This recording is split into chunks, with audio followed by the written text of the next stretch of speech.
Hello students, welcome back this channel Dinesh sir live study. आप मेरे साथ सीख रहे हैं 12th स्टैंडर्ड कॉमर्स का मैथ्स। कॉमर्स का जो मैथ्स है उसमें लास्ट लेक्चर में हम मैथमेटिकल लॉजिक कर रहे थे। एक्सरसाइज 1.1 हमारा पूरा हो चुका था। अब हम बढ़ रहे हैं 1.2 की तरफ। तो 1.2 के अंदर क्या कंसेप्ट है, देखो स्टेप बाय स्टेप धीरे धीरे छोटे छोटे कंसेप्ट है वो मैं आपको बताऊंगा, एक साथ ज्यादा आपको बर्डन नहीं देने वाला। यहाँ पर 1.1 के अंदर आपने सेंटेंस सीखा था, स्टेटमेंट सीखा था। स्टेटमेंट कोई सेंटेंस कब होता है कब नहीं होता है वो सारी चीजें आपने सीख ली थी। वैसे क्वेश्चन बोर्ड एग्जाम में आते भी हैं। अब जो है इस चैप्टर की जो जान है वो है लॉजिकल कनेक्टिव्स।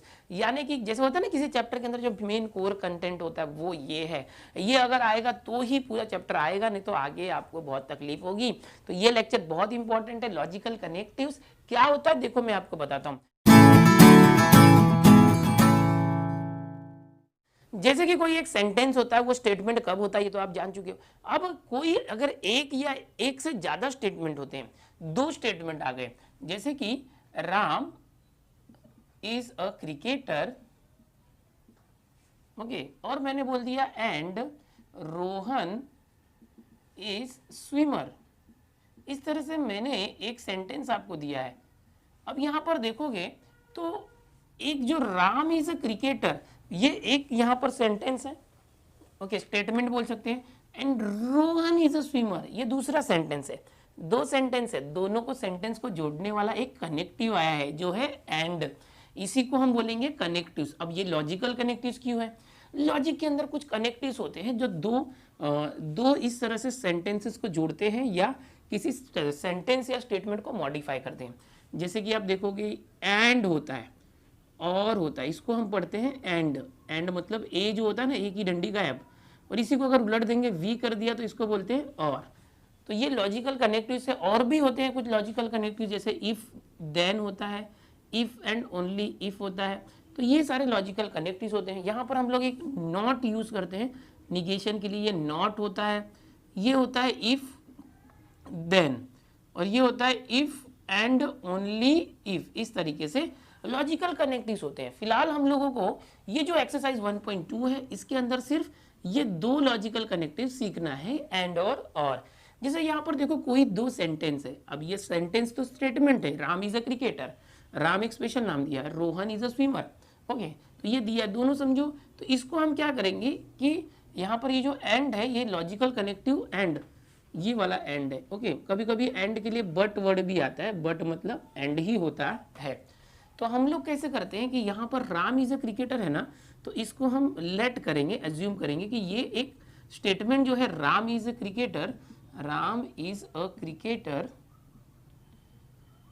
क्रिकेटर, अरे राम इज अ क्रिकेटर, ये स्पेलिंग रॉन्ग लिख दिया मैंने, cricketer, cricketer, okay, spelling wrong लिख दिया था। Ram is a cricketer, okay, and इसको हमने पी मान लिया है, पहला जो है पी, और रोहन इज अ स्विमर तो इसको हम क्यू कर देते हैं, रोहन इज अ स्विमर। तो हम क्या करेंगे, दो जो अलग अलग सेंटेंस दिए होते हैं, जैसे राम इज अ क्रिकेटर, ये पहला सेंटेंस को पी कंसिडर किया, दूसरे वाले को क्यू मान लिया, इस तरह से। फिर इसको हम मैथमेटिकल फॉर्म पे लिखते हैं। इट्स मैथमेटिकल फॉर्म या इट्स सिंबॉलिक फॉर्म हम बोलते हैं उसको। सिंबॉलिक फॉर्म इज, यानी दिए हुए वर्डिंग वाले सेंटेंस को हम क्या करते हैं, सिंबॉलिक फॉर्म में लिखते हैं। सिंबॉलिक फॉर्म क्या होगा, राम इज अ क्रिकेटर को हमने क्या नाम दिया, पी, तो पी एंड के लिए ये सिंबल होता है, देखो याद रखो एंड, इसको लॉजिकल कनेक्टिव बोलते हैं। फिर एंड के बाद रोहन इज अ स्विमर, उसको क्या नाम दिया, Q, Rohan is a swimmer Q. तो ये क्या हो गया, किसी भी सेंटेंस को, कंपाउंड सेंटेंस हो या स्टेटमेंट हो, उसको हम लोग सिंबॉलिक फॉर्म में इस तरह से लिख सकते हैं जो आप यहाँ पर देख रहे हैं, ये होता है सिंबॉलिक फॉर्म। यहाँ पर ये लॉजिकल कनेक्टिव्स होते हैं एंड और। अब इसके लिए कुछ टेबल्स होते हैं। कैसे टेबल होते हैं देखो, एंड के लिए मैं टेबल बताता हूँ। सबसे पहले और के लिए देखते हैं, और क्या होता है, और के लिए टेबल और एंड के लिए टेबल। ये जो टेबल बताने जा रहा हूँ बहुत ही इंपॉर्टेंट है, आपको याद रखना है, ठीक है। अब ये टेबल क्या कहता है, देखो अगर कोई दो स्टेटमेंट है पी क्यू और इन दोनों के बीच में और है, पी और क्यू के बीच में क्या है, और है, ओके, और इसी तरह से कोई दो समझो स्टेटमेंट है और पी क्यू के बीच में एंड है, इस तरह से पी क्यू के बीच में क्या है, एंड है, ओके।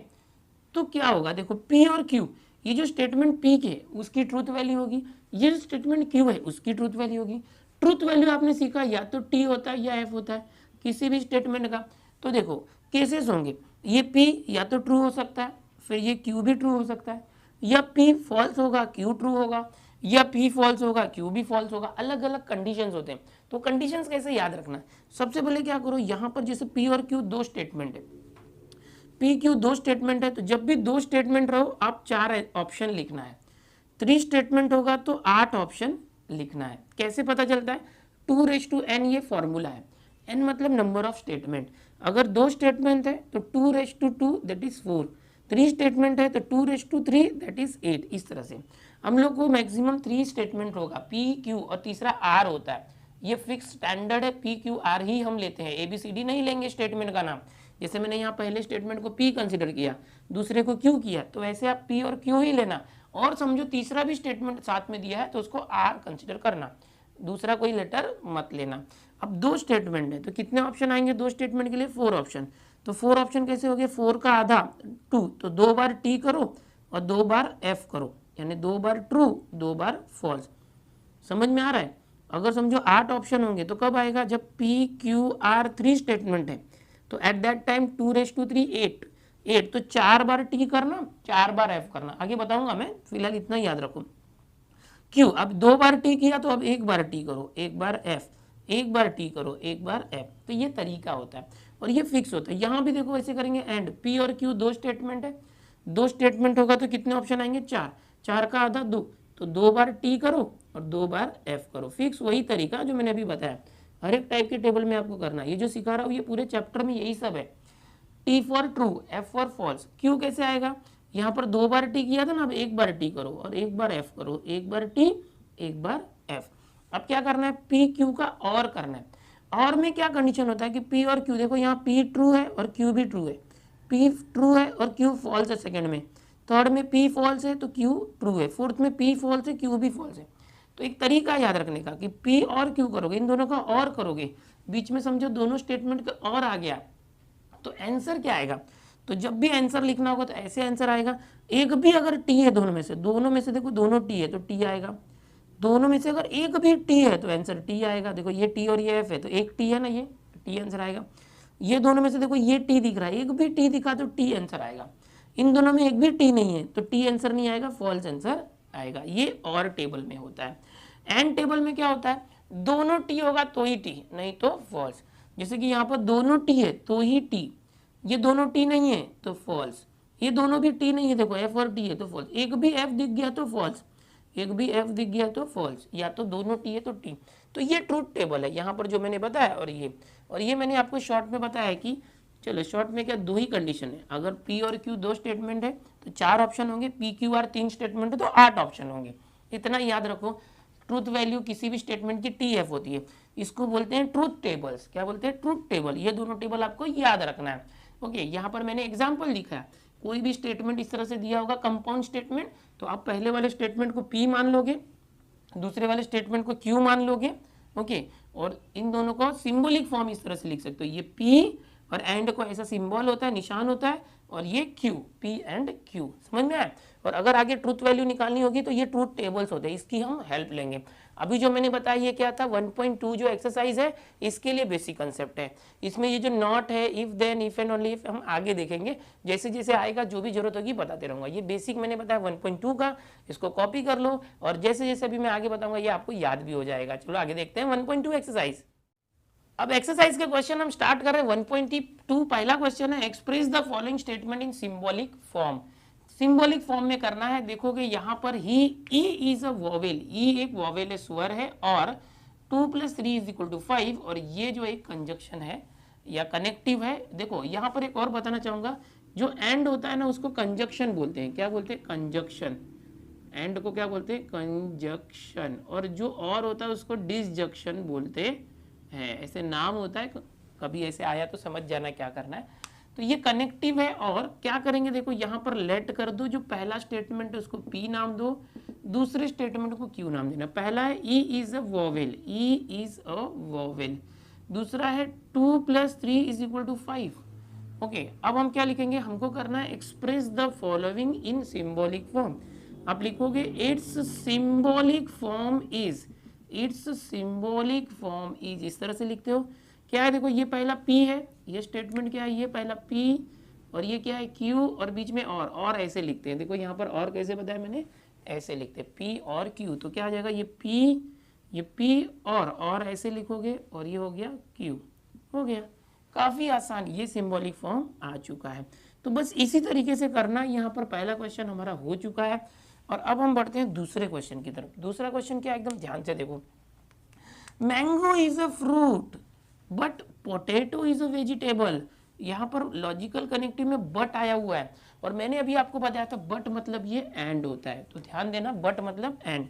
तो इसको आप कंसिडर कर लो पी, इसको कंसिडर कर लो क्यू, और आप यहाँ पर लिखते हो let P mango is a fruit. देखो मैं सिखा रहा हूँ कैसे लिखा जाता है, एक बार ये सीख लो क्योंकि इसके बाद आपको ही लिखना है। और क्यू हमेशा पी क्यू ही लेना, दूसरा लेटर मत लेना।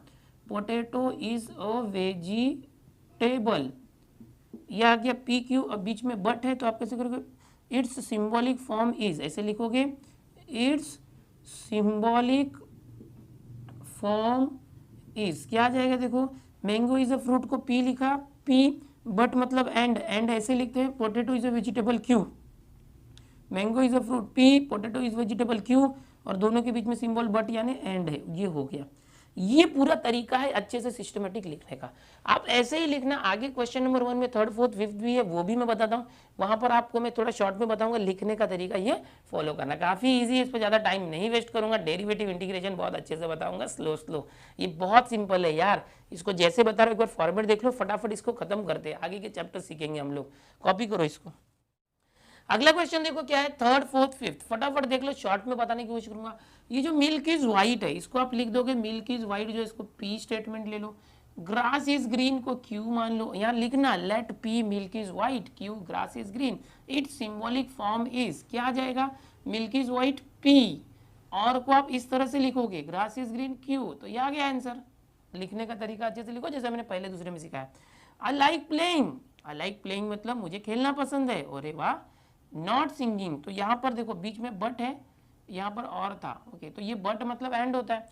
तो आई लाइक प्लेइंग है, यहाँ पर कैसे करना बताता हूँ, P let P I like playing, क्या रहेगा, आई लाइक प्लेइंग। और यहाँ पर जो क्यू है वो क्या करोगे, not singing, I like playing not singing. तो आप इसको दो तरीके से कर सकते हो, एक नॉट यूज कर सकते हो, एक नॉट नहीं भी यूज कर सकते हो। एक ऐसे करते हो कि आई डोंट लाइक सिंगिंग, इस तरह से कर सकते हो। ध्यान से देखो, डोंट लाइक सिंगिंग मतलब कि मुझे सिंगिंग पसंद नहीं है, वो क्यू है, और मुझे प्लेइंग पसंद है, आई लाइक प्लेइंग पी, और आई डोंट लाइक सिंगिंग क्यू। तो कैसे आ जाएगा सिंबॉलिक फॉर्म, यहाँ पर इट्स सिंबॉलिक फॉर्म इज, क्या आ जाएगा, देखो P I like playing, okay, तो पी आ गया, और यहाँ पर बट है तो एंड हो गया बट का, नॉट सिंगिंग को क्यों लिया, आई डोंट लाइक सिंगिंग क्यू। सो इस तरह से आ गया, ऐसे कर सकते हैं, ठीक है। यहाँ पर आपको अभी तक निगेशन का कंसेप्ट मैंने नहीं बताया, बुक में भी आगे है, निगेशन यानी नॉट होता है। अगर आप चाहे तो इसको ऐसे भी कर सकते हो, एडवांस तरीका होता था, पीछे आंसर आपको ये मिल रहा होगा टेक्स्ट बुक में।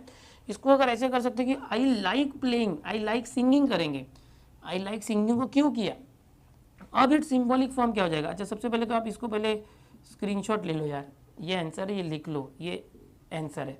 इसी को दूसरे तरीके से बताता हूँ, अगर मैं नॉट नहीं लेता हूँ क्यू के अंदर, ये हो जाएगा आई लाइक सिंगिंग, ओके, मुझे सिंगिंग पसंद है। अब इसका सिंबॉलिक फॉर्म क्या हो जाएगा, सो आई लाइक प्लेइंग जो है वो पी है, ओके, फिर बट का एंड है, और नॉट सिंगिंग, देखो आई लाइक सिंगिंग क्या है, क्यू, लाइक सिंगिंग क्यू है, बट यहाँ तो नॉट दिया है, तो नॉट इस तरह से देना पड़ता है। तो इसी क्वेश्चन को इस तरीके से भी कर सकते हो, नॉट लगा के। अगर आप क्यू लेते हो, आई डोंट लाइक सिंगिंग लेते हो, तो नॉट मत लगाना, यहाँ नॉट नहीं लगाया तो यहाँ नॉट लगा देना। दो तरीके से मैंने बताया, दोनों कर सकते हो, ठीक है। मैं वापस से इसको रिवर्स करता हूँ, जैसा था वैसा, ओके। बहुत सारे बच्चे बोलेंगे सर पीछे आंसर अलग दिया, ऐसा कुछ नहीं है, अपने करने के ऊपर होता है। जैसा था मैंने बता दिया। 5th, even though it is cloudy it is still raining, अभी भी क्लाउडी सब दिख रहा है, बादल छाए हुए हैं, इट इज स्टिल रेनिंग, और बारिश भी हो रही है। तो यहाँ पर है ना, ये जो इवन दो है, इवन दो एक्स्ट्रा पार्ट है, कनेक्टिव है, एक्चुअल पार्ट है it is cloudy and it is still raining. Cloudy है, आसमान में बादल छाए हुए हैं और बारिश हो रही है, तो ये इवन दो जो है वो एंड का काम कर रहा है। तो यहाँ पर आप लेट पी करोगे, इट इज क्लाउडी, ओके, और क्यू करोगे इट इज स्टिल रेनिंग, इस तरह से लिखना है। एक क्लाउडी वापस से लिखता हूँ CLOUDY। अब यहाँ इवन दो नहीं लिखेंगे चलेगा, तो आप इसको लिखोगे it's symbolic form is, it's symbolic form is क्या आ जाएगा, तो ये जो P है P it is cloudy, P और इवन दो है ना एंड का काम कर रहा है, and it is still raining Q हो गया। बस इस तरह से करना था, इसको कॉपी कर लो फटाफट। आगे देखते हैं क्वेश्चन नंबर 2। क्वेश्चन नंबर 2 की बात करेंगे। क्वेश्चन नंबर 2 है right the truth values of following statement. यहाँ पर सेकंड के अंदर 4 क्वेश्चंस दिए हैं। करना क्या है, जो स्टेटमेंट दिया है उसकी ट्रूथ वैल्यू निकालेंगे। ट्रूथ वैल्यू क्या होती है, या तो T होगी या तो F होगा, यानी ट्रू है या फॉल्स वो निकालना है। कैसे पहचानेंगे वो देखो। अगर एक होता तो पता चल जाता, बट दो दो स्टेटमेंट जो है कनेक्ट होके आए हैं। अर्थ is a planet, earth is a planet and moon is a star. यहाँ एंड क्या है, कनेक्टिव है। तो कैसे किया जाए, देखो यहाँ पर इसको आप P मान लो, इसको Q मान लो। हमेशा P Q ही लेना है, याद रखो। यहाँ पर आप लिखते हो let P earth is a planet, इस तरह से लिखते हो। Q को लिखोगे मून इज अ स्टार, इस तरह से आप लिखते हो। ठीक है, इट्स सिंबॉलिक फॉर्म लिखो। इट्स जो पिछले क्वेश्चन में कर रहे थे उतना करना है, पिछले क्वेश्चन में जितना किया उतना करना है। इट्स सिंबॉलिक फॉर्म ये क्या है, देखो P है, P एंड को इस तरह से लिखते हैं, और मून इज अ स्टार क्या होता है, Q। ठीक है, अब इसको आगे बढ़ाएंगे। ओके, या तो नेक्स्ट स्टेप में करो, इसका ट्रूथ वैल्यू निकालना है। P क्या है, देखो अर्थ इज अ प्लेनेट, ये P है, अर्थ इज अ प्लेनेट। ये जो P है अर्थ में इज अ प्लेनेट, इसकी ट्रूथ वैल्यू क्या है, पृथ्वी जो है एक ग्रह होता है, प्लेनेट होता है। सही बात है, yes it is true. Okay, तो यहाँ पर हम लिख सकते हैं P का ट्रूथ वैल्यू ट्रू है। और Q जो है मून इज अ स्टार, जो चंद्रमा है वो एक तारा है, गलत बात। मून क्या एक सैटेलाइट होता है, स्टार तो सन होता है। ठीक है, याद रखो। सो मून इज अ स्टार ये फॉल्स है, मतलब Q जो है वो फॉल्स है। इस तरह से आप दिखा सकते हो साइड में, या यहीं पर दिखा सकते हो। तो जो P है, P यानी अर्थ इज अ प्लेनेट, वो ट्रू है। एंड जो Q है moon is a star, Q वो फॉल्स है। अब याद करो, मैंने आपको अभी टेबल सिखाया था एंड और का टेबल। एंड में मैंने क्या सिखाया था, अगर दोनों T होगा तो ही T, अगर एक भी F है तो F एंड में। और में क्या था, एक भी T दिखा तो T आता था, बट ये और में था। एंड टेबल में क्या है, दोनों T होना चाहिए तो T आएगा, नहीं तो F आएगा। तो ये दोनों T है क्या, नहीं, तो ये आंसर क्या आ जाएगा, फॉल्स, क्योंकि एक भी F है तो F एंड टेबल। तो इसका जो ट्रूथ वैल्यू आया क्या हो गया, ऐसे लिखेंगे truth value of given statement, truth value of given statement is F। तो ये आ चुका इस तरह से। तो ये हो गया एग्जाम्पल 2 के अंदर फर्स्ट क्वेश्चन। जैसे मैंने ये आपको सिखाया है इसी तरीके से और टोटल 3 क्वेश्चन और है। ये एक हो गया और 3 है, मतलब टोटल 4 क्वेश्चन है। इसको चलो स्क्रीनशॉट लो और अपनी बुक में लिखना, आपको बुक बनानी है। आगे के क्वेश्चन करते हैं। अब अगला क्वेश्चन देखो, पैटर्न मैंने फिक्स रखा है सेकंड क्वेश्चन के अंदर, तरीका वही है करने का। 16 is an even number and 8 is a perfect square. क्या 16 इवन नंबर होता है, क्या 8 परफेक्ट स्क्वायर होता है, इसको हम देखेंगे। कनेक्टिव जो है एंड है, इस तरह से आपको पहचानना है। लेट P करो 16 इज एन इवन नंबर, और Q क्या है, 8 इज। ये जो मैंने फॉर्मेट रखा है हर बार इसी तरह से करोगे, perfect square. It's symbolic form क्या आ जाएगा, ये पहला P एंड Q, तो पहला P एंड है इसलिए एंड ऐसे सिंबल होगा। देखो दो ही चीज होती है, या तो और होता है या तो एंड होता है। और होगा तो V देना, एंड होगा तो A के स्टाइल में एंड देना। ये हो गया। अब इसकी ट्रूथ वैल्यू देखो, 16 इवन नंबर। इवन नंबर क्या होता है, जिसको हाफ कर सकते हो, 16 को आधा कर सकते हो। 16 का 8 आधा आधा होता है ना, जो 2 के टेबल में या 2 से डिवाइड होना चाहिए। तो यस, तो ये ट्रू है। 8 इज अ परफेक्ट स्क्वायर, जो 8 होता है परफेक्ट स्क्वायर मतलब जिसका स्क्वायर रूट निकलता है। 8 का स्क्वायर रूट आता है, नहीं 9 का आता है ना, 9 का स्क्वायर रूट 3 होता है, 16 का स्क्वायर रूट 4 होता है, 25 का स्क्वायर रूट 5 होता है। जिसका स्क्वायर रूट निकलता है वो भी नेचुरल नंबर आना चाहिए, तो उसको हम बोलते हैं परफेक्ट स्क्वायर। बट 8 का स्क्वायर रूट नहीं आता। ओके, तो ये परफेक्ट स्क्वायर नहीं है, ये फॉल्स है। तो क्या आ गया, P क्या आया, ट्रू, और Q false. P true and Q false. और अगर एक भी दोनों T होगा तो ही T आता है। एंड टेबल याद करो, मैंने भी सिखाया था। दोनों में से एक भी F है तो F आंसर आएगा। Truth value of given statement is false. देखा कैसे करना है, पिछले क्वेश्चन की जैसा ही है। तो इस तरह से करना है। सेकंड में सेकंड हो गया, कॉपी कर लो। अगला देखते हैं। अब अगला जो क्वेश्चन है थर्ड वाला, वो क्या है, देखो क्वाड्रेटिक इक्वेशन है टू डिस्टिंक्ट रूट और 6 हैज 3 प्राइम फैक्टर्स। यहाँ पर दो आपको वाक्य दिख रहे हैं, स्टेटमेंट। तो सबसे पहला है अ क्वाड्रेटिक, यहाँ पर एक minute, a quadratic equation has 2 distinct roots और 6 has a 3 prime factors। तो क्या सच है क्या झूठ है वो बाद में देखेंगे, पहले इसको स्टेटमेंट मान लेंगे। P क्या है, a quadratic equation has 2 distinct roots, इसको हमने मान लिया P।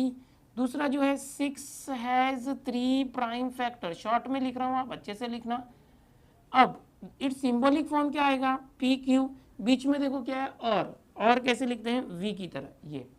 अब यहाँ पर ट्रूथ वैल्यू की बात करेंगे कि अब क्वाड्रेटिक इक्वेशन है 2 डिस्टिंक्ट रूट। कोई भी क्वाड्रेटिक इक्वेशन इस तरह से होता है बच्चों, ax square plus B X plus C is equal to 0। यहाँ पर जो डेल्टा होता है यानी बी स्क्वायर माइनस 4ac की वैल्यू होती है, इसके ऊपर डिपेंड है कितना रूट आएगा। अगर ये बी स्क्वायर माइनस 4ac यानी डेल्टा की वैल्यू 0 हो तो सिंगल रूट आता है, यानी 2 रूट आएगा, दोनों सेम रहेगा, ऐसे मान सकते हैं। लेकिन अगर डेल्टा की वैल्यू 0 से ज़्यादा है तो 2 डिस्टिंक्ट रूट आता है। लेकिन अगर डेल्टा की वैल्यू 0 से कम हो तो क्या होगा कि इमेजिनरी रूट आता है। तो इस तरह से अलग अलग हो सकता है। ये जो सही नहीं है ये फॉल्स है। ओके, यहाँ पर quadratic equation has 2 distinct root, always नहीं होता, होता है बट हमेशा नहीं होता। ओके, 6 हैज 3 प्राइम फैक्टर्स, जो 6 है उसको 3 प्राइम फैक्टर्स होते हैं। तो देखो 6 के लिए फैक्टर कितने होते हैं, 6 किससे किससे कट होता है, 1 से, 2 से, 3 से, इनसे कट होता है और 6 से भी कट होता है ना। तो 6 के 4 प्राइम फैक्टर्स होते हैं। तो यहाँ पर क्या दिया है, 6 से 3 प्राइम फैक्टर, तो ये भी फॉल्स है। तो यहाँ पर दोनों फॉल्स हो गए, फॉल्स फॉल्स, दोनों जब फॉल्स है तो आंसर क्या आ जाएगा, फॉल्स। समझ में आ रहा है। जब और टेबल में क्या होता है, एक भी टी होगा तो टी, बट ये तो दोनों फॉल्स है तो फॉल्स आ गया है। Truth value of given statement is false. तो इस तरह से ये थर्ड क्वेश्चन है, ठीक है, यहाँ पर इसका एक्सप्लेनेशन था। ओके, इसको कॉपी कर लो। सेकंड में लास्ट क्वेश्चन देख लेते हैं, फोर्थ वाला क्या दिया, the Himalayas are the highest mountains but they are part of India in the north east. तो यहाँ पर देखोगे दो अलग अलग स्टेटमेंट है, the Himalayas are the highest mountain, they are part of India in the north east, connective है but. तो यहाँ पर सबसे पहले पी आप लिख दोगे, द हिमालय करके जो है। दूसरा they are part of India, they are part of India, ये यहाँ लिखा है मैंने ब्लू में, देखो इसको ही लिखना है, ये पी और ये क्यू इसको मान लोगे, लिखने का काम आप करो। इट सिंबॉलिक फॉर्म इज, ये जो बट है इसको मैंने क्या बताया था, एंड आपको लेना है। Okay, P and Q. अब इसकी ट्रूथ वैल्यू लिखना है, देखो पी, पी क्या है, the Himalayas are the highest mountain. यहाँ पर कुछ वर्ल्ड वगैरह लिखा है, दुनिया नहीं, इंडिया भी नहीं लिखा है। तो यहाँ पर ये सेकंड स्टेटमेंट से पता चला they are part of India in the north east, मतलब इंडिया की बात हो रही है। तो इंडिया के अंदर जो हिमालयाज है हाईएस्ट माउंटेन है, हिमालय के पर्वत बहुत ऊंचे होते हैं, ये आपको पता ही है, तो ये ट्रू है। Okay, they are part of India in the north east, Himalaya पहाड़ जो हिमालय पर्वत जो होते हैं माउंटेन्स, उनका कुछ पार्ट जो है नॉर्थ ईस्ट में भी है। नॉर्थ ईस्ट मतलब क्या होता है कि अपने इंडिया का जो एक कनेक्टेड पार्ट आपको पता ही होगा, ये इस तरह से जो इंडिया होता है यहाँ से, ये जो है अभी मुझे अच्छे से मैं आपको नहीं बता सकता मैप, समझो ये जो मैप है इस तरह से समझो, यहाँ पर ये जो पार्ट है ना, यहाँ पर जो ये 7 सिस्टर स्टेट्स होते हैं, आसाम, मेघालय और मिजोरम, अरुणाचल प्रदेश, तो ये नॉर्थ ईस्ट कहलाता है। तो यहाँ से हिमालय की श्रेणियाँ जो है जम्मू कश्मीर से लद्दाख, लेह लद्दाख वगैरह होते हुए यहाँ से कनेक्टेड है, जो नॉर्थ ईस्ट है, वहाँ इस हिमालय का कुछ पार्ट जैसे नेपाल से भी कनेक्टेड है। समझ में आ रहा है, नॉर्थ ईस्ट मतलब अपनी इंडिया का जो नॉर्थ ईस्ट साइड है यहाँ पर, तो ये हिमालय का पार्ट वहाँ पर है, तो ये ट्रू है ये भी। तो जो P और Q दोनों ट्रू है, India in the north east part. अब नॉर्थ ईस्ट में ये यूपी बिहार के भी कुछ हिस्से नॉर्थ ईस्ट में आते हैं और मैक्सिमम इसको कहा जाता है नॉर्थ ईस्ट, ठीक है।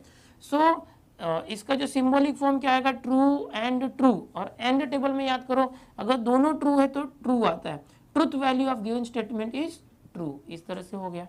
समझ में आ रहा है, ये हो गया। यहाँ दोनों आप खुद से लिखना, यहाँ जो मैंने ब्लू मार्किंग की है P और Q। तो यहाँ पर देखो क्वेश्चन एग्जाम्पल 2 में फोर्थ हो चुका है। तो स्टूडेंट्स आपको बता दूं यहाँ पर कि जो एक्सरसाइज 1.2 है ये हो गया कंप्लीट। धीरे धीरे हम लोग सब कुछ कंप्लीट करने वाले हैं। मैं हर एक चीज़ आपको दूंगा, अच्छे से बताऊंगा, समझा के दूंगा। चैनल पर आप पहली बार आए तो चैनल को सब्सक्राइब करो, अपने दोस्तों को शेयर करो, बताओ उनको कि कॉमर्स का मैथ शुरू हो गया है Dinesh sir live study channel पर। बहुत दिनों से आप लोग मुझे रिक्वेस्ट कर रहे थे। साइंस का मैंने ऑलरेडी कंप्लीट कर दिया है, अब कॉमर्स की बारी है। मिलते हैं नेक्स्ट लेक्चर में एक्सरसाइज 1.3 के साथ। Bye everyone.